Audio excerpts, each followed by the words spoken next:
हे भगवान, आज तो खेत से सब्जियां तोड़ने में काफी देर हो गई है। मैं बाजार लेट पहुंचूंगी तो मेरी बिक्री भी कम होगी। जल्दी जल्दी जाती हूँ। यही सोचकर नीलम अपना ठेला जल्दी जल्दी आगे बढ़ाने लगती है। सामने से मोहन अपनी गाड़ी में बैठा उसी तरफ आ रहा था। कार मोहन का ड्राइवर चला रहा था। तभी अचानक मोहन की कार नीलम के ठेले से टकरा जाती है और नीलम के ठेले की सारी सब्जियां सड़क पर बिखर जाती हैं। ड्राइवर कार पर ब्रेक लगाकर रोकता है और अपने मालिक से कहता है, अरे देख रहे हैं साहब, इस सब्जी वाले को इतनी जल्दी है कि इसे इतनी बड़ी कार भी दिखाई नहीं दे रही है। जबरदस्ती कार के सामने अपना ठेला लेकर आ गई। अरे ड्राइवर, अपनी बकवास बंद करो। देख नहीं रहे हो बेचारी कितनी मेहनत कर रही है। पता नहीं उसकी क्या मजबूरी है कि इस छोटी सी उम्र में इसे सब्जियां बेचना पड़ रहा है। अब कार से उतर कर जाओ और जल्दी से उसकी सब्जियां उठाकर ठेले पर रखो और ठेला और उसको सड़क पार करवाओ। ड्राइवर कार से नीचे उतरता है और नीलम से कहता है, अरे बहन जी, साहब ने कहा है कि मैं आपकी सारी सब्जियों को आपके ठेले पर जमा कर आपको सड़क पार करवा दूं। लाइए, मैं आपकी मदद कर देता हूँ। ऐसा कहकर ड्राइवर सब्जियों को बीनने लगता है। नीलम भी सब्जियां बीनते हुए मन में सोचती है, अमीर लोग तो अक्सर निर्दयी होते हैं, लेकिन ये सेठ जी कितने दयालु हैं कि उन्होंने मेरे बारे में सोचा। भगवान इनका भला करे। ड्राइवर ने सारी सब्जियां उठाकर ठेले पर रख दी। तभी नीलम कार के पास जाकर कार की खिड़की से झांकते हुए मोहन से बोली, बाबूजी, आपका बहुत बहुत धन्यवाद कि आपने मेरी मदद करवाई। अरे नहीं बेटा, धन्यवाद की कोई जरूरत नहीं है, गलती हमारी ही थी। बाबूजी, मुझसे हरी सब्जियां ले जाइए। ये मेरे ही खेतों में उगी हुई हैं, बिल्कुल ऑर्गेनिक हैं। इसमें कोई केमिकल नहीं है। मैं आपको सब्जियां दे दूं? नहीं बेटा, मैं अभी ऑफिस जा रहा हूँ, लौटते समय देखूंगा। ऐसा कहकर मोहन वहाँ से चला जाता है और नीलम सब्जियां लेकर बाजार चली जाती है। वो बाजार में अपना ठेला लगाती है और आवाज देने लगती है, हरी सब्जियां ले लो, ताजी ताजी हरी सब्जियां, पालक, मेथी, बथुआ, गाजर, मूली, ककड़ी, टमाटर, सब कुछ है। तभी हमेशा की तरह शोभना अपनी बहू बिंदिया के साथ नीलम के ठेले पर आती है और कहती है, नीलम तो पालक का साग लाई है ना, क्योंकि आज मेरी बहू का पालक का साग खाने का मन है।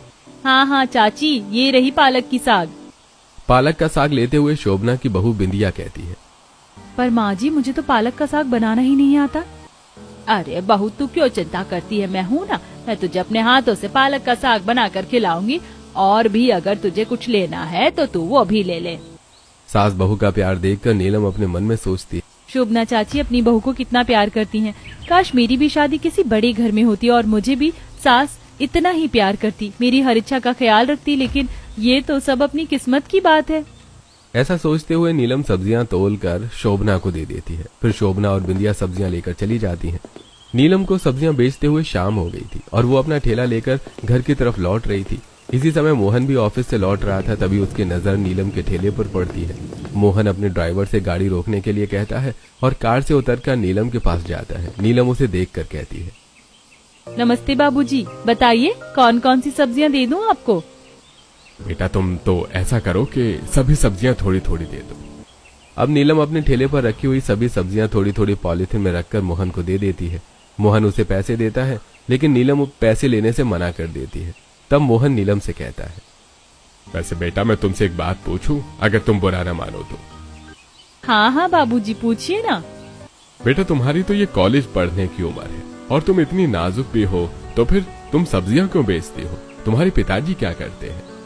मोहन की बात सुनकर नीलम उदास हो जाती है और कहती है, बाबूजी, ये तो अपनी अपनी किस्मत होती है। शायद मेरी किस्मत में यही लिखा था।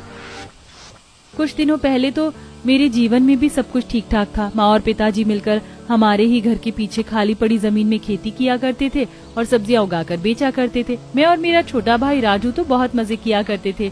लेकिन फिर ठंड का मौसम आ गया और ठंड लगातार बढ़ रही थी। एक दिन अचानक पिताजी खेतों में काम कर रहे थे।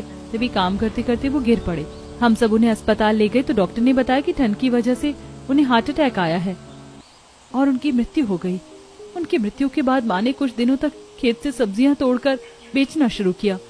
लेकिन फिर वो पिताजी के जाने के दुख में बीमार हो गई और घर की बड़ी बेटी होने के नाते घर खर्च की जिम्मेदारी मुझ पर आ गई। इसीलिए मैंने अपनी पढ़ाई छोड़कर सब्जियां बेचना शुरू कर दिया। तब से मैं सब्जी का ठेला लगाकर अपना घर चलाती हूँ। नीलम बेटा, मैं तुम्हारा दर्द समझ सकता हूँ, लेकिन तुम्हारे पिताजी नहीं है तो क्या हुआ? तुम मुझे ही अपने पिताजी की तरह समझो और जिंदगी में कोई भी जरूरत हो तो मुझसे कहना मत भूलना। मैं भी पिता की तरह अपनी बेटी की मदद करूंगा।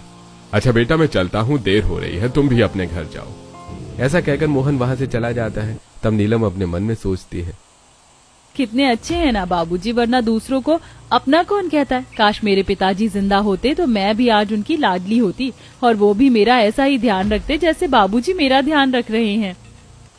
ऐसा कहकर नीलम अपने घर की तरफ निकल पड़ती है। जल्दी वो अपने घर के बाहर जाती है और ठेला एक किनारे लगाती है।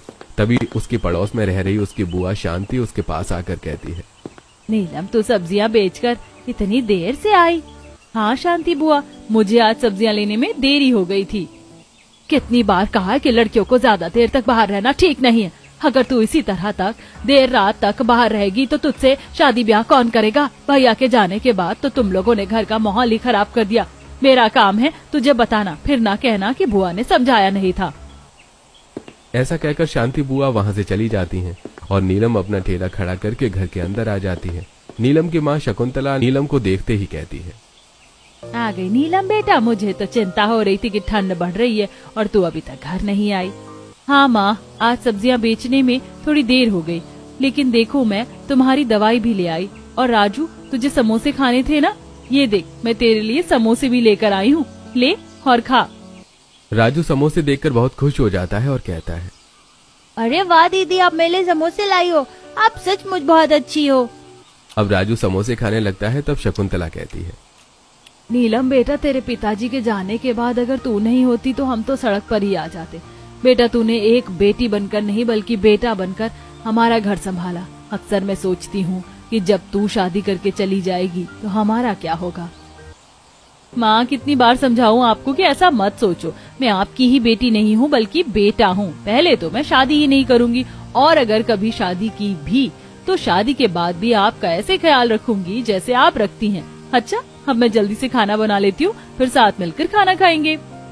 ऐसा कहकर नीलम रसोई में जाती है और जल्दी जल्दी खाना बनाती है। उसके बाद सभी साथ मिलकर खाना खाते हैं और फिर सभी लोग सो जाते हैं। अगले दिन सुबह नीलम 4 बजे ही उठ जाती है और उठकर अपने घर के पीछे खेतों में जाती है और सब्जियां तोड़कर टोकरियों में रखने लगती है। थोड़ी देर बाद शकुंतला खांसते हुए वहां आती है और कहती है,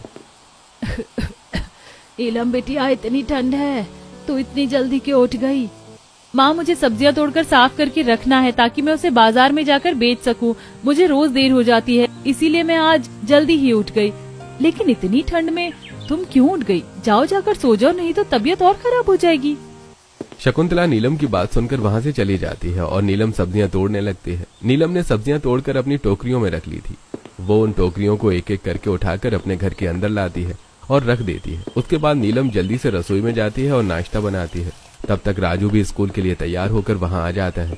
नीलम पालक की सब्जी और मक्के की रोटी नाश्ते में देती है। ये देखकर राजू कहता है, ये क्या नीलम दीदी, आज फिर आपने मक्के की रोटी और पालक का साग बना दिया और आपने मेरे टिफिन में भी यही दिया होगा ना? हाँ राजू, क्यों? तुझे मक्के की रोटी और पालक का साग पसंद नहीं है क्या?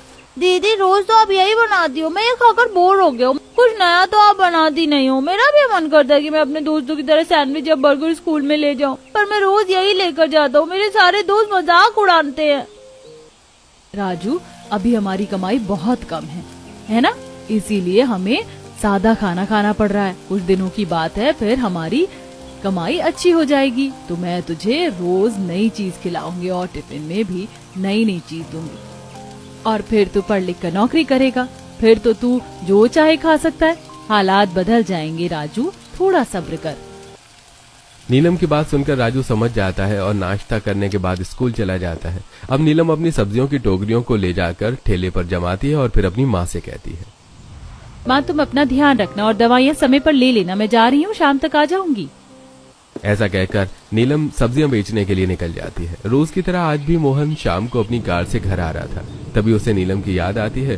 वो कार को बाजार की तरफ मोड़ देता है। बाजार पहुंचकर कार पार्क करके वो नीलम के ठेले पर आता है और कहता है, लाओ बेटा, मुझे कुछ सब्जियां दे दो।